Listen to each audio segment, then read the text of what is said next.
classroom? Yeah, we've had several practices since I saw you guys last, and you guys are pushing each other, challenging each other to get better. You know, I think we have two segments of our team.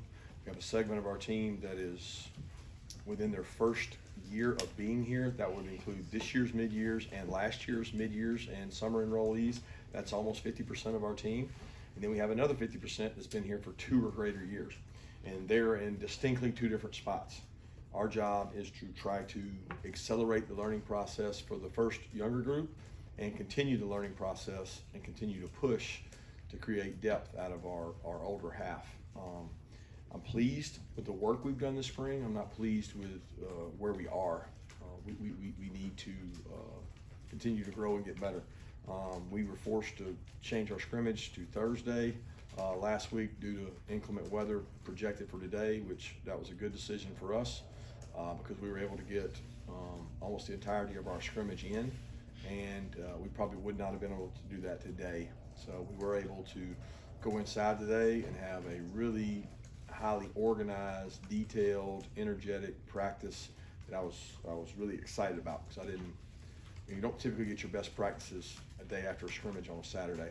And I thought we had a really good practice today. I give a lot of credit, number 1, to our players, number 2, to our coaches for being very organized and detailed on it, and the enthusiasm of everybody that helped make it happen. So I was pleased with how hard they worked. Kirby, just what were your general takeaways from the scrimmage on Thursday, and just what sort of stood out, offense and defense? We had more mistakes than I would have liked on both sides of the ball, but offensively, administratively, we had a lot of false start penalties, alignment issues, 2 people moving. You know, the one of the youngest spots on our team outside of outside linebacker is probably wide out when you include 2 portal arrivees. I don't know how many mid-year receivers we got. What do we have, 3 or 4? 3 mid-year receivers, 2 portals, that's 5. So 5 people basically trying to learn a new language. And it is a new language because they didn't speak that language prior to coming here. So that's a little bit of the frustration there. Probably didn't attempt to run the ball, but we didn't run the ball as well as we did first scrimmage. Why? Maybe a little intentional because we want to evaluate the quarterbacks and we want to throw the ball more with them. But all around, it was not as good a scrimmage as the first scrimmage, which was probably disappointing. And when you change schedules, sometimes young kids don't adjust to that well.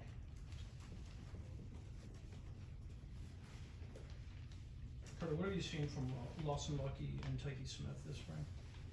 Lawson has grown up a lot. I think nobody benefited more from bowl practice than Lawson Lucky. He just said, you know what, I want to go bowl practice. He didn't miss one bowl practice. He was there every day, went everywhere with us, traveled with the team, blocked people on the scout team, scout special teams. He jumped on seniors and fought them, and he's grown up a lot, and he's getting very mature quickly. He is not where he needs to be. I think he'll be the first to tell you that he likes to consider himself a tough guy, and he's got a ways to go in order to be tough enough to be a physical blocker. He does have some savvy route running. He's got really good hands. He continues to improve, but he can't think that he's all the way there. Takey's been good. He's a leader. He does a really good job punching balls out. There's things he's got to continue to work on to be able to be an every down player for us, but he's tough, he's physical. He embodies what we want in a football player. And, Takey's been through a tough road, guys. I mean, let's be honest. Before he ever got here, you guys, and I mean this in a nice way, had already labeled this guy to be an unbelievable All-American, first team, just everything, because he started as a freshman at West Virginia. And he's had to come here and compete and really earn it, and he's been through some injuries. But without the injuries, this is the most competitive environment there is to go out and play. And he's taken that head on, and I think he's put himself in position to have a really, really good season the way he's practiced and led. Kirby, regarding the quarterbacks, using your word, how have they done as far as boneheadedness? Less boneheadedness today than previous. I don't think the second scrimmage was, there were moments where it's like, okay, at this point, concede the down, live for another down. If that happens to be third down, that's okay. You can punt, you can kick a field goal, you can go for it on fourth, but you can if you have boneheadedness. And they seem to grasp that better, but they all need to play. They all need to play football.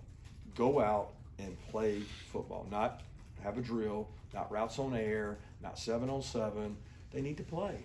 And that's what we're trying to do in our practices, is make sure we get enough playing.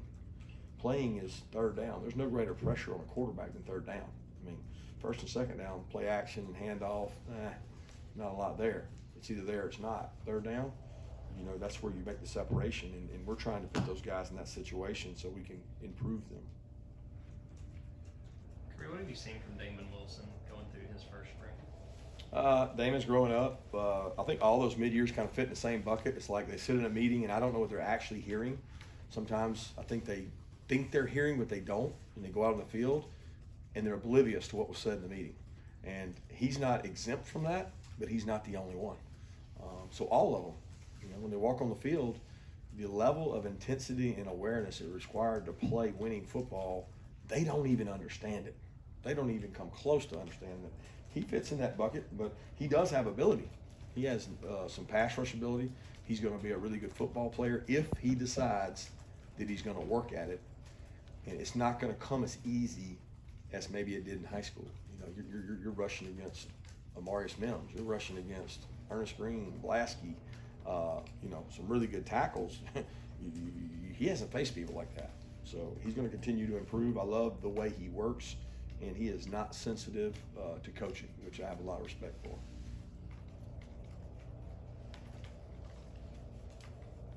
Kirby, in terms of switching the schedule and scrimmaging on Thursday rather than today, how did that change kind of what you guys did today? I don't know whether we're going to get you again before G-Day game, but how ready do you feel for putting on that little show? It really just flip-flopped. I mean, what we would have done Thursday we did today, and what we would have done, however I said that backwards, Saturday we did on Thursday. So it's like we just switched them. The worst part about that is that we probably didn't have enough time to clean everything up from the last scrimmage that I would have liked. We have an installation process that some things would have gone in Thursday that we didn't get to put in, that we had to go scrimmage without. But we got to scrimmage in. That was the most important thing, and I think I told our staff, everybody in the Southeastern Conference, Southeastern area was probably battling a little bit of weather and who managed it best. And we tried to manage it best by beating the weather. And I know we got a lot out today, and that was my goal. Given some of the injuries you guys had at running back this spring, what are you seeing out of Branson Robinson and what he's done with the extra reps that have gotten thrown his way out of necessity? Well, you see more things he needs to improve on because you get to see more things, period. But you also see flashes of explosiveness, burst of improvement. He's had a couple runs where he's really shown flexibility to drop his pads, take on contact, keep going. Knock on wood, his ball security's been good. His pass pro could use some improvement, but he's worked hard on that. He had a couple really good pickups today. So I think these opportunities for growth for him have been really good. He got lots of opportunities last year to run the ball where maybe you guys didn't see it, but we saw it because he did it in practice. But he didn't get as much pass protection and routes out of the backfield as he's getting now. So it's given him a chance to really put himself in position to have a great fall. Coach, as far as Austin Blasky and Ernest Green go, how are you kind of seeing that competition? How are they improving, and what areas do they specifically need to continue to work on? They're both doing a good job. They're competing hard. They're rotating in there. They both are exceptional kids. They're great kids to be around. They both practice really hard. They're both extremely physical. They both have had dinged up injuries, and neither one has flinched. I mean, they won't come out. Ernest waves somebody off because, he wants to stay out there and get his reps, and his ankles dinged up one time. And Blasky the same thing, whether it's shoulder or knee. I see the guy limping. He wants his reps, and I respect more than anything a guy's mental and physical toughness. They both have that, and they've both done a great job. I mean, we have not made it through a season in I think 4 years that we didn't have a starting tackle miss a game. So it tells me you better have 3 tackles, and we're trying really hard to develop 3 to 4 tackles. Kirby, havoc rate on defense was a big emphasis a few years ago. How did that evolve? Where do you think you all are with that? Just as high as it's ever been. I mean, we emphasize it just the same. I think maybe it was talked about more in the media by me, and it was an emphasis. It's still an emphasis in our positioning. We talked about it this morning. We talked about it today. We talked about it in the scrimmage. First scrimmage, we had like 13-14%. It was nowhere near what we needed, and we kind of didn't do well in scrimmage. Next scrimmage, it was 5% or 28%, which is over our goal, and we did well in the scrimmage. So it's a great indicator of success and failure on defense, and it kind of reflects offense too, because we go against them. So havoc hasn't gone anywhere. Havoc's still there. It's a matter of can you do it without giving up explosives, because at the expense of explosives, it's not worth it.